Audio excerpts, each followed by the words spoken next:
कि राजा का बेटा राजा बनता है, पर ये कहावत इस विधानसभा में बदली। राजनीति मेरा पेशा नहीं, लेकिन राजनीति मेरी हॉबी है। मिनी भारत है पूरा संगम। दिनेश मोहनिया ने संगम बिहार को बिल्कुल नरक बना करके छोड़ा है। चलने का रास्ता नहीं है, कचरे का ढेर पड़ा हुआ है, नालियां ओवरफ्लो हो रही हैं।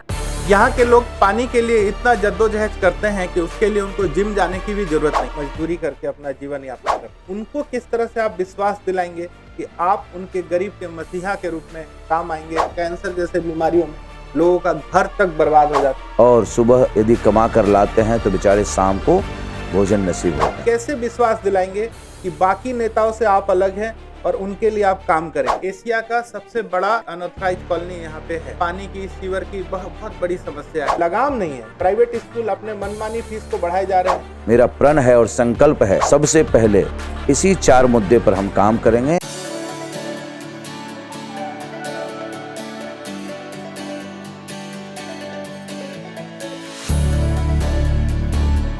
हार नहीं मानूंगा, रार नहीं ठालूंगा, काल की कपाल पे लिखता हूँ, मिटाता हूँ, गीत नए गाता हूँ, गीत नए गाता हूँ। भारतीय जनता पार्टी उस विचारधारा की पार्टी है जो पंक्ति में अंतिम बैठे व्यक्ति तक अपनी सुविधाएं पहुंचाती है और सरकार की योजनाओं का लाभ पहुंचाती है। चाहे वो सरकार की योजना हो, चाहे संगठन में पंक्ति में अंतिम बैठे हुए व्यक्ति तक उसको चुनाव लड़ाना हो और पार्टी के शीर्ष नेतृत्व तक उसको उसके पद तक पहुंचाना हो, ऐसी हमारी पार्टी की नीति रही है।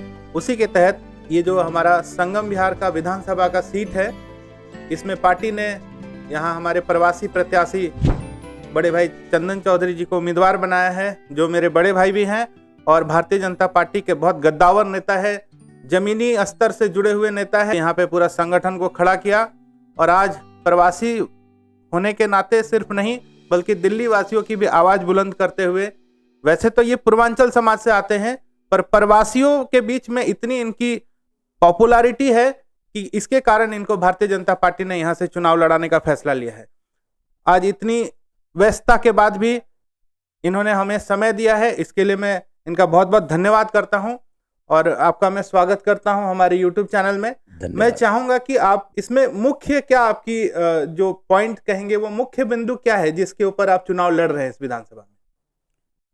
देखिए, आपके YouTube चैनल के माध्यम से मैं बताना चाहता हूं कि संगम बिहार विधानसभा में कोई भी बुनियादी सुविधाएं नहीं है।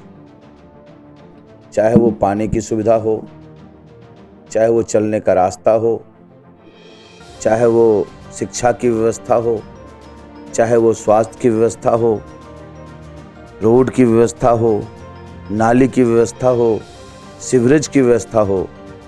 11 साल में यहाँ के विधायक ने संगम बिहार की जनता को नारकीय जीवन जीने के लिए मजबूर कर दिया। यहाँ के लोग पानी के लिए इतना जद्दोजहद करते हैं कि उसके लिए उनको जिम जाने की भी जरूरत नहीं है। जब आप जीत के यहाँ से विधायक बनेंगे तो आप पानी के ऊपर क्या व्यवस्था करेंगे, उसके ऊपर एक बार विस्तृत आप अपनी जानकारी दीजिए।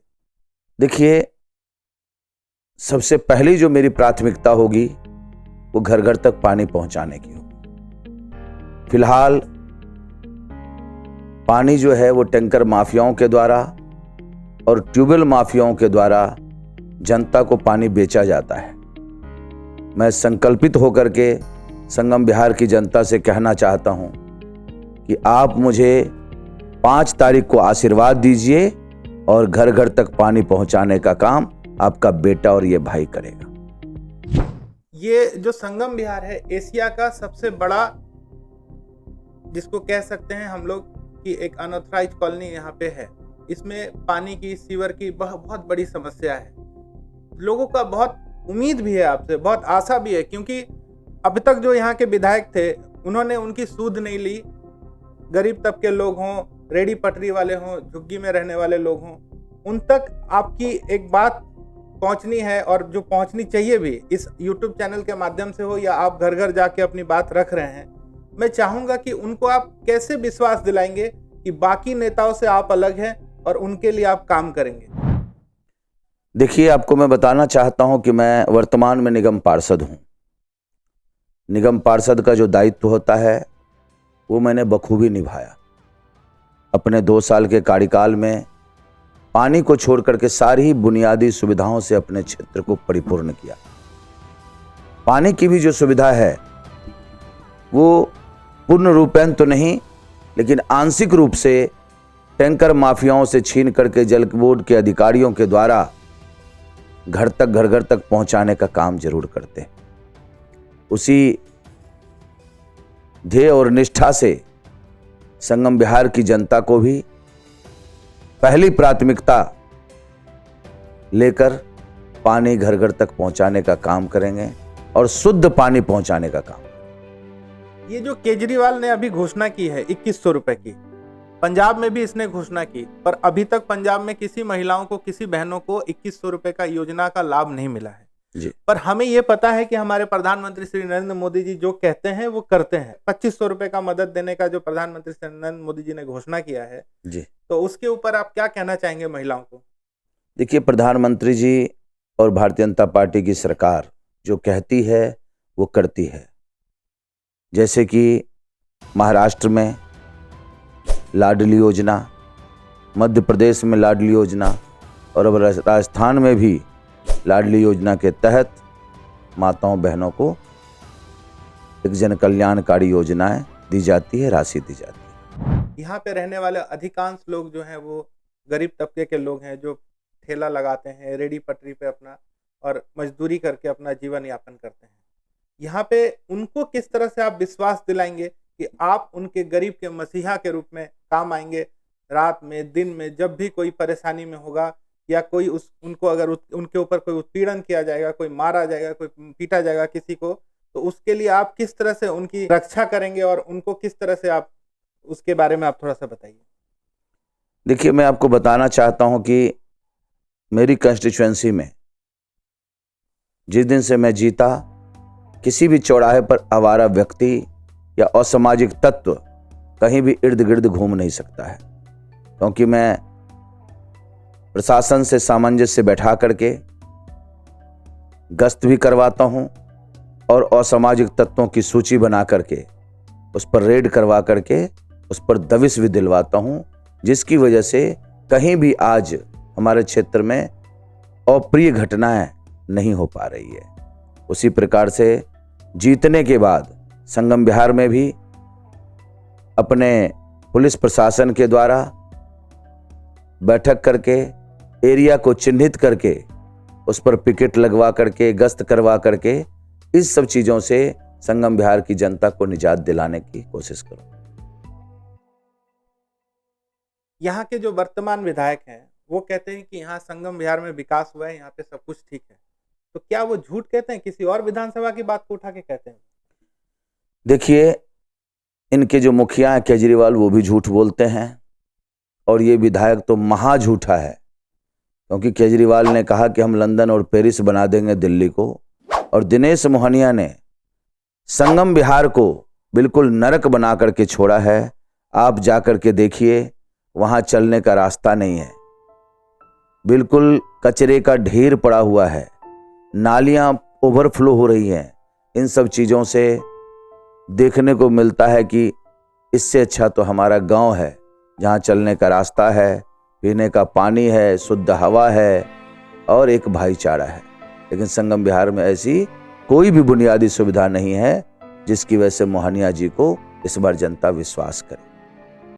पिछले 10 सालों में दिल्ली वासियों ने ये देखा है, जब भी कोई मुद्दा होता है तो केजरीवाल जी सीधा कहते हैं कि भारतीय जनता पार्टी हमें ये नहीं करने दे रही है, भारतीय जनता पार्टी के एलजी हमारे फाइल को रोके हुए हैं। आपको क्या लगता है कि जनता किस तरह से अगर इन्हीं चीजों में उलझी रहेगी तो किस तरह से विकास होगा? जो मूलभूत सुविधाएं हैं, जो गरीब समाज यहाँ पे रहता है, बच्चों को स्कूल में पढ़ाने के लिए, उसका एक बहुत बड़ा, जो बहुत चिंता का विषय है, लगातार फीस की बढ़ोतरी हो रही है जिसमें कि इसका कोई लगाम नहीं है। प्राइवेट स्कूल अपने मनमानी फीस को बढ़ाए जा रहे हैं। इसके ऊपर आप क्या करेंगे आने वाले दिनों में, जिसमें कि एक मध्यम वर्ग को आप राहत दे सकें? देखिए, जो केजरीवाल जी कहते हैं कि हमें एलजी काम नहीं करने देता है, मोदी काम नहीं करने देता है, तो जिसको काम करना होता है साहब, वो इस तरह के अनर्गल आरोप नहीं लगाते हैं। मोदी यदि काम नहीं करने दिए होते तो इनको विज्ञापन देने में भी बाधाएं उत्पन्न करते। मोदी यदि काम नहीं करने दिए होते या एलजी नहीं काम करने देते तो तो ये 2100 की योजना नहीं लाते। और सबसे बड़ी बात मैं आपको बताना चाहता हूं, जो केजरीवाल जी कहते हैं कि फिर आएंगे केजरीवाल, तो मैं आपके माध्यम से संगम बिहार की जनता को भी और दिल्ली की जनता को बताना चाहता हूं कि केजरीवाल जी उस सचिवालय में नहीं जा सकते हैं, क्योंकि वो सुप्रीम कोर्ट का ऑर्डर है कि वो सचिवालय में ना तो बैठेंगे और किसी भी सरकारी फाइल पर उनको साइन करने का अधिकार ही नहीं है। तो ये किस वजह से बोल रहे हैं, और मुझे लगता है कि ये सत्ता में आकर के अपनी पत्नी को सीएम बनाना चाहते हैं, क्योंकि इन्होंने पहले ही घोषित कर दिया कि आतिशी जो हैं वो टेम्पोररी सीएम है। एक वीडियो वायरल हो रहा है जो कि आज ही केजरीवाल जी का आया है, लॉन्च हुआ है। मैं चाहूंगा कि एक बार लोगों को ये वीडियो सुनाया जाए और उसका उत्तर मैं आपसे जानना चाहूँगा। तो यमुना में दिल्ली में 1792 है, 1792 कच्ची कॉलोनी। इन कच्ची कॉलोनियों में मोस्टली पूर्वांचल के लोग आके रहते हैं। इन कच्ची कॉलोनियों से जो मल निकलता था, डेली सीवर निकलता था, वो नालियों में जाता है और नालियों के जरिए सीधा यमुना में जाता है। ये कह रहे हैं कच्ची कॉलोनियों सीवर का मल निकलता है, वो यमुना में जाता है। तो ये 10 साल दिल्ली में सरकार में रहे हैं, एक मुख्यमंत्री होने के नाते ये इस तरह से वाहियात प्रश्न करते हैं और पूर्वांचल समाज को इस तरह से कटघरे में खड़े करते हैं। आप पूर्वांचल से आते हैं, इसके ऊपर आपकी क्या राय है? देखिए, केजरीवाल जी खुद असामाजिक तत्व हैं और इसीलिए इस तरह की अनर्गल बातें करते हैं। और ये एक यही बार नहीं, बार बार ये पूर्वांचल वासी को अपमानित करते हैं। जैसे कोरोना काल में इन्होंने पूर्वांचल वासियों को बस में बैठा बैठा करके उत्तर प्रदेश के बॉर्डर पर छोड़ दिया। उसके बाद इन्होंने कहा कि पूर्वांचल वासी 500 रुपया लेकर के आते हैं और 5 लाख का इलाज करवा कर चले जाते हैं। अभी इन्होंने कहा कि बीजेपी वाले उत्तर प्रदेश और बिहार के लोगों को लाते हैं और फर्जी वोट बनवा करके हमें हराना चाहते हैं। उसके बाद इन्होंने कहा कि जो ये धरना प्रदर्शन पूर्वांचल वासी कर रहे हैं, ये दोगले पूर्वांचल वासी हैं। तो ये एक बार की घटना नहीं है, बार बार ये पूर्वांचल वासियों को अपमानित कर रहे हैं। इस बार पूर्वांचल वासी बिल्कुल मन बना चुका है कि केजरीवाल को हटा कर रहेंगे और इस आपदा को हटा करके भारतीय जनता पार्टी को लाएंगे।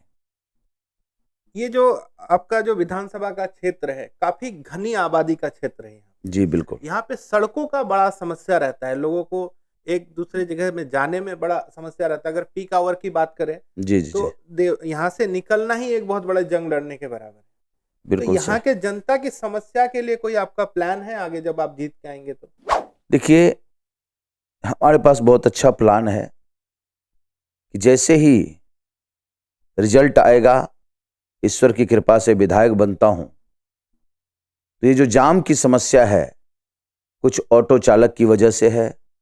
तो मेरी जो प्लानिंग है कि वहां पर डीडीए की जमीन है, डीडीए के अधिकारियों से बात करके वहां ऑटो चालकों के लिए पार्किंग बनाया जाए और जितना रोड पर इंक्रोचमेंट है उसको जल्द से जल्द इंक्रोचमेंट हटा करके एक यातायात की सुचारू सुविधा करवाने का प्रयास करेंगे। और आपको बताना चाहता हूं मैं कि लोकसभा इलेक्शन से पहले संगम बिहार क्षेत्र में एलजी का भी विजिट हम लोगों ने करवाया, प्रिंसिपल सेक्रेटरी का भी विजिट करवाया और चीफ सेक्रेटरी का भी विजिट करवाया था हम लोगों ने। सारी प्लानिंग हो चुकी है। संगम बिहार के पीछे से एक हाईवे निकलेगा, नितिन गडकरी जी से बात हो चुकी है, जो महिपालपुर से लेकर के सीधा बदरपुर तक वो हाईवे जाएगा।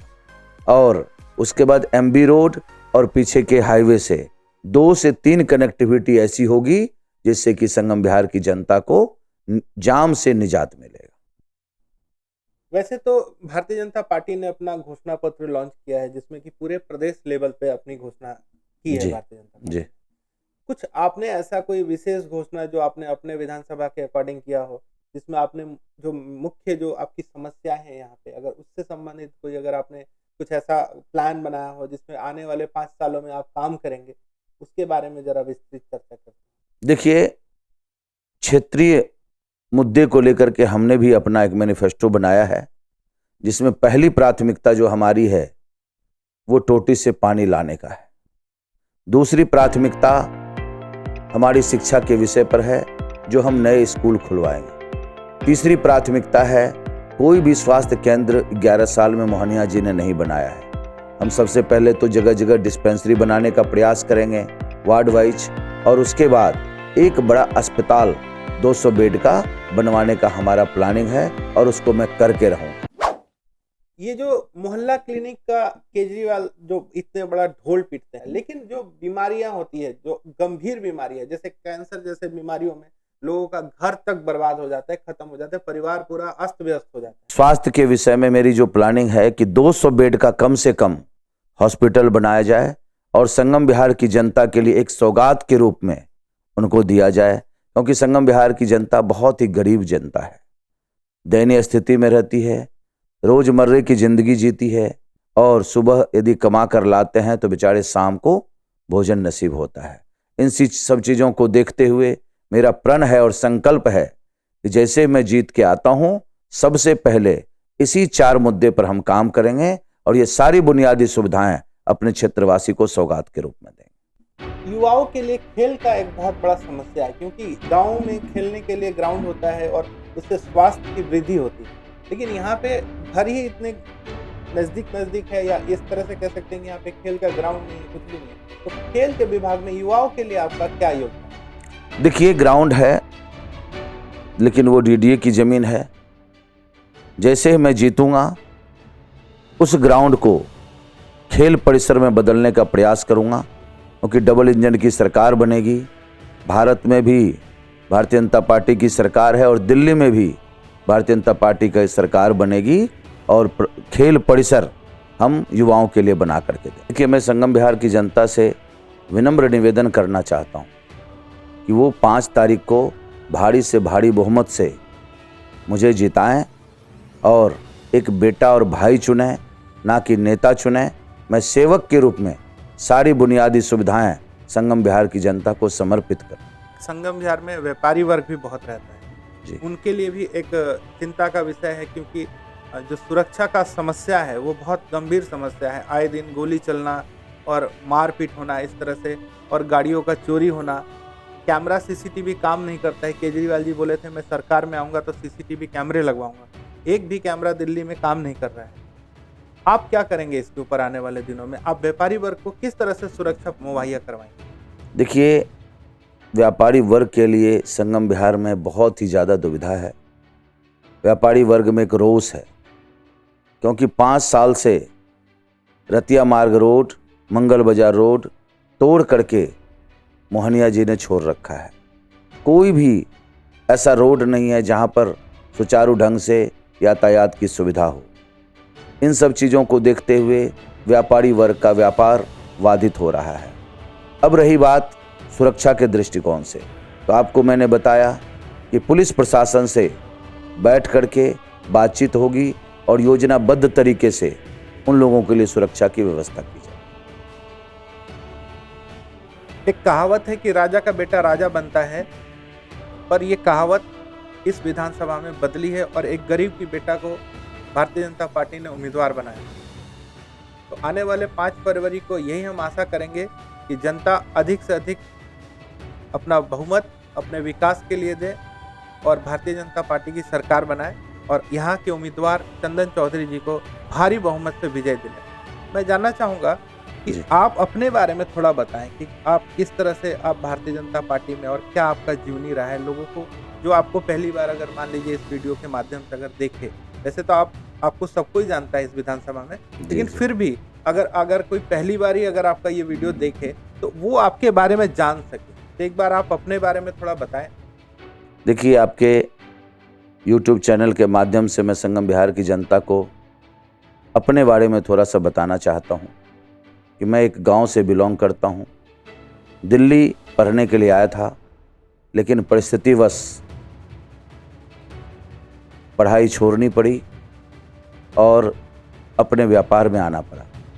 लेकिन सामाजिक कार्यों में मैं बचपन से रहा। समाज की सेवा की एक लगन से दिल्ली तमन्ना होती थी कि हम सामाजिक सेवा करें, लेकिन सामाजिक सेवा मजबूती से हम नहीं कर पाते थे। उसके लिए एक राजनीतिक संरक्षण की आवश्यकता होती है, और उसी ललक से मैं राजनीतिक क्षेत्र में कूदा और 2017 में मैं चुनाव भी लड़ा, लेकिन कुछ ही वोटों से मैं पराजित रहा। लेकिन एक दिल में आग थी लोगों की सेवा करने की, तमन्ना थी कि कितना अच्छा काम करें कि पुण्य का भागीदार बने। 5 साल तक मैंने अपनी क्षेत्र की जनता को एक भाई के रूप में, बेटा के रूप में खड़ा किया, साथ दिया और लोगों का एक रहनुमा बन करके मैंने सेवा किया। उसी वजह से संगठन ने भी और जनता ने भी मेरे ऊपर विश्वास जताया और 2022 में मैं पार्षद बना। एक मिडिल क्लास फैमिली से बिलोंग करता हूं।